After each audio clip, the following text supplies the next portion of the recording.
தளபதி மு.க. ஸ்டாலின் அவர்களின் உண்மை தொண்டனாக காங்கிரஸ் கட்சியினர் பல வருடமாக எங்களுடன் இணைந்து பணியாற்றி எங்களது தோள் மீது ஏறி சவாரி செய்துவிட்டு இன்று புதிய வரவாக வருகை புரிந்துள்ள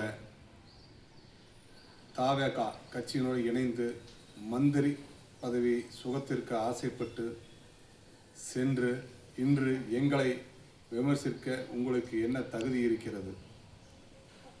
எங்கள் தன்மான தலைவன் மு.க. ஸ்டாலின் அவர்கள் எந்த ஒரு பிரதிபலனும் எதிர்பார்க்காமல் காங்கிரஸ் கட்சி நலிவடைந்த போது கூட அதற்கு தோள் கொடுக்க வேண்டும் என்ற ஒரே நோக்கத்தோடு மேற்கு வங்கத்தில் நடைபெற்ற பொதுக்கூட்டத்தில் முதலமைச்சராக தமிழ்நாட்டின் முதலமைச்சராக இருந்தபோது சென்று அங்கு உரையாற்றிய போது பாரத பிரதமர் போட்டிக்கு ராகுல் காந்தி பெயரை முன்மொழிந்தது தளபதி மு.க. ஸ்டாலின் தான் என்பதை மறந்துவிடக்கூடாது.